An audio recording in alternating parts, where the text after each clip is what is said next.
Kalau ada yang tanya, bagaimana caranya lalu kita lalui dunia ini?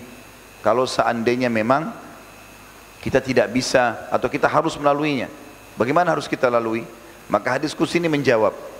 Allah Subhanahu wa taala berfirman kepada kita semua manusia, "Ya ibna Adam, wahai anak cucu Adam, luangkan waktumu untuk beribadah kepadaku. Yakin Allah Tuhan dan tidak ada Tuhan selain Allah, lalu jalankan perintah-perintah yang telah Dia perintahkan.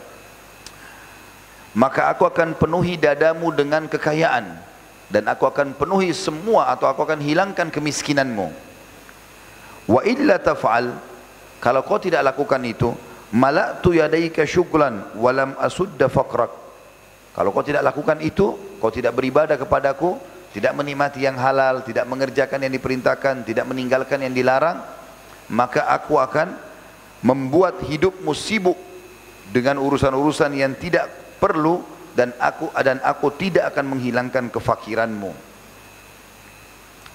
Di dalam hadis yang lebih dalam lagi merincikan masalah ini, hadis riwayat Ahmad dan Ibnu Majah, kata Nabi SAW, man kanatid dunya hammah, siapa yang menjadikan dunia sebagai target utamanya, enggak mau kenal mana halal haram, enggak mau tahu ada hisab atau tidak hari kiamat, siapa yang menjadikan dunia sebagai target utamanya, farraqallahu alaihi amrah, Allah akan sibukkan dia atau pecah belahkan perkara-perkaranya, tidak ada yang selesai. Ini belum selesai, ada masalah lain. Ini belum selesai, masalah yang lain. Wa ja'ala faqrahu baina ainai, dan Allah jadikan kemiskinan di antara atau di depan matanya. Ada orang subhanallah teman-teman sekalian, pendapatannya sudah 30 juta, 20 juta per bulan, tapi kita temukan tidak pernah sama sekali dia mengucapkan alhamdulillah, selalu kurang saja.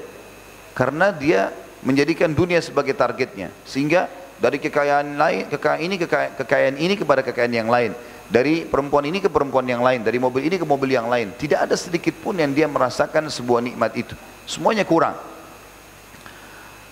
Walam ya'tihi minad dunya illa ma kutibalah, dan tidak akan, walaupun dia berusaha membanting tulang, bekerja keras, dia juga tidak sadar ternyata yang datang pada dia adalah sesuatu yang sudah dicatatkan bagi dia saja.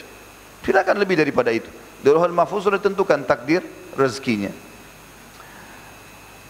Dan dikatakan wa man kanatil akhirah, sebaliknya, wa man kanatil akhirah niyatuhu, wa man kanatil akhiratu niyatuhu, jama'allahu lahu amrah.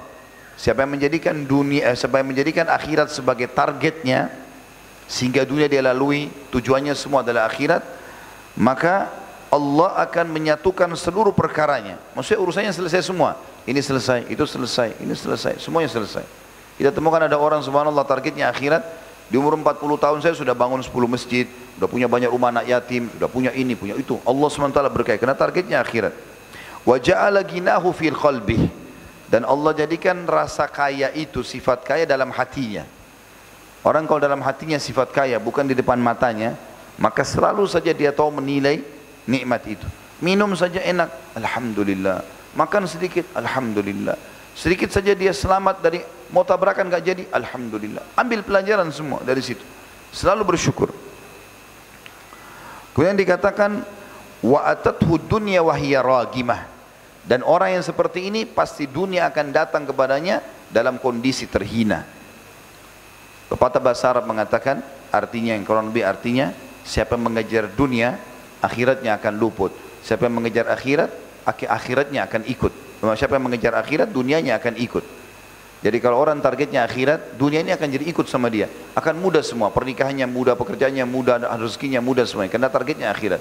Tapi siapa yang menjadikan dunia targetnya, lupa dengan akhirat, maka Allah akan persulit kehidupannya di dunia itu. Tidak pernah selesai urusan.